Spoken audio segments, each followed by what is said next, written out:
बहुत ही दुःख की बात है, जैसा कि आपको पता ही है कि अभी कुछ दिन पहले ही 11 फरवरी को आरओ एआरओ का पेपर हुआ था, वो भी लीक हो गया। और अब यूपी पुलिस का पेपर हुआ है, वो भी लीक हो गया।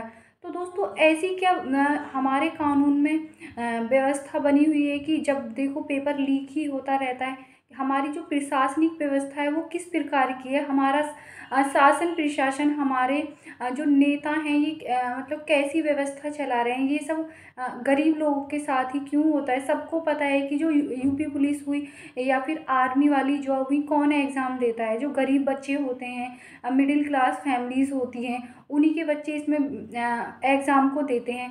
पहली बात तो सबसे पहले आंदोलन इसी चीज़ के लिए हुआ था। जैसे ही भर्ती आई, आधे लोगों की एज ओवर हो चुकी थी, तो पहले बच्चों ने उस चीज़ के लिए आंदोलन किया कि एज बढ़ाओ।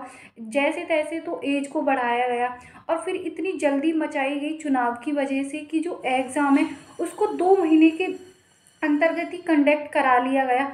चलो, बच्चों ने अच्छे से तैयारी करके 2 महीने के अंदर अंदर ही पेपर को दिया, लेकिन उसके बाद भी उन्हें क्या मिला कि पेपर लीक हो गया। तो ये कैसा न्याय है हमारी सरकार का?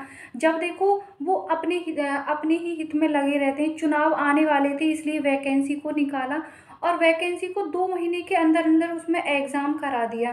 तो मुझे लगता है कि अब समय आ गया है कि जितने भी युवागण हैं, उनको सबको एक साथ आवाज़ उठानी चाहिए, अपने हक के लिए लड़ना चाहिए। क्योंकि हमारे देश में इतनी बेरोज़गारी बढ़ चुकी है, युवा वर्ग इधर उधर इतना भटक रहा है कि उसे कहीं जॉब मिल ही नहीं रही। अगर कोई एग्ज़ाम होता भी है तो क्या होता है, जैसे कि पेपर लीक हो गया। कभी ऐसा आज तक तो नहीं हुआ है कि चुनाव हुए हैं और वहाँ से चुनाव की पेटियाँ चोरी हो गई हैं, या फिर वोट लीक हो गए हैं, सब